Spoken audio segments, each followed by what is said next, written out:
Hello बच्चों, आइए प्रश्न देखते हैं। अज्ञात अल्कोहल को ल्यूकास अभिकर्मक के साथ यह निर्धारित करने के लिए उपचारित किया जाता है कि अल्कोहल प्राथमिक है, द्वितीयक है या तृतीयक। कौन सा अल्कोहल सर्वाधिक तेजी से अभिक्रिया करेगा तथा किस विधि के द्वारा। हमारे पास चार विकल्प हैं। SN2 द्वारा तृतीयक अल्कोहल, SN1 द्वारा द्वितीयक अल्कोहल, SN1 द्वारा तृतीयक अल्कोहल, SN2 द्वारा द्वितीयक अल्कोहल। मुख्य अवधारणा: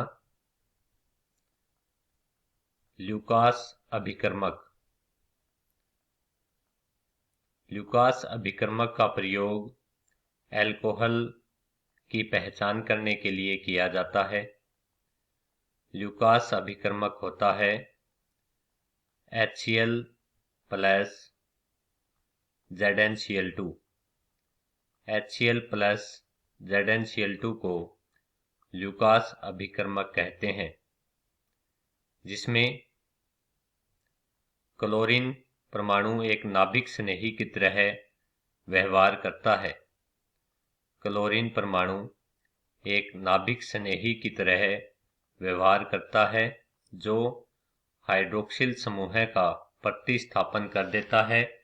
इस वजह से इस अभिक्रिया को नाभिक स्नेही प्रतिस्थापन अभिक्रिया कहते हैं। नाभिक स्नेही प्रतिस्थापन अभिक्रिया होती है। इस अभिक्रिया में उदाहरण के लिए CH3, CHOH, CH3। प्रोपेन 2-ओल की अभिक्रिया जब HCl के साथ ZnCl2 की उपस्थिति में करवाई जाती है तो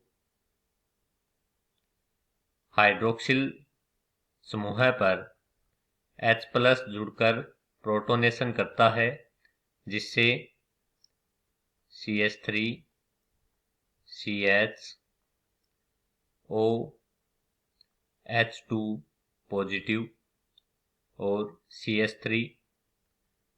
यहाँ से OH2 जल के अणु के रूप में बाहर निकलता है। परिणाम स्वरूप एक कारक धनायन का निर्माण होता है, CH3, CH पॉजिटिव, CH3। एक द्वितीयक कारक धनायन का निर्माण होता है, जिस पर नाभिक स्नेही Cl नेगेटिव आक्रमण करता है। नाभिक स्नेही Cl नेगेटिव का आक्रमण होता है। परिणाम स्वरूप CH3, CH, Cl और CH3 प्रोपिल क्लोराइड का निर्माण होता है। 2-क्लोरोप्रोपेन निर्मित होता है। 2-क्लोरोप्रोपेन जब निर्मित होता है तो विलयन धुंधला हो जाता है, बादल जैसी संरचना निर्मित होती है। बादल जैसी संरचना निर्मित होती है। अभिक्रिया की दर चूंकि कारक धनायन निर्मित होता है, अतः अभिक्रिया की दर कारक धनायन के स्थायित्व पर निर्भर करती है। कारक धनायन के स्थायित्व पर निर्भर करती है। कारक धनायन जितना अधिक स्थायी होगा, अभिक्रिया उतनी ही तेजी से होती है। अतः तृतीयक अल्कोहल तेजी से अभिक्रिया प्रदर्शित करते हैं, उसके पश्चात द्वितीयक और फिर प्राथमिक। तो तृतीयक अल्कोहल अभिक्रिया में 5 मिनट में अभिक्रिया प्रदर्शित करते हैं। जब तृतीयक अल्कोहल का उदाहरण लेते हैं, CH3, C, CH3, CH3OH। एक तृतीयक ब्यूटिल अल्कोहल की अभिक्रिया जब HCl के साथ करवाई जाती है तो प्रोटोनेशन के परिणाम स्वरूप प्रोटोनेशन के परिणाम स्वरूप एक तृतीयक कारबधनायन का निर्माण होता है। CH3 C CH3 CH3 positive तृतीयक कारबधनायन निर्मित होता है, जिस पर नाभिक स्नेही Cl नेगेटिव का आक्रमण होता है। परिणाम स्वरूप एक तृतीयक ब्यूटिल क्लोराइड प्राप्त होता है। तृतीयक ब्यूटिल क्लोराइड प्राप्त होता है। चूंकि तृतीयक कारबधनायन का स्थायित्व अत्यधिक होता है, क्योंकि एल्किल समूह मेथाइल समूह का प्लस आई प्रभाव होता है। इस वजह से तृतीयक कारबधनायन का स्थायित्व बहुत अधिक होता है, तो अभिक्रिया तेजी से संपन्न होती है और तृतीयक ब्यूटिल क्लोराइड का निर्माण होता है, जिसमें विलयन में बादल जैसी संरचना का निर्माण होता है। प्राथमिक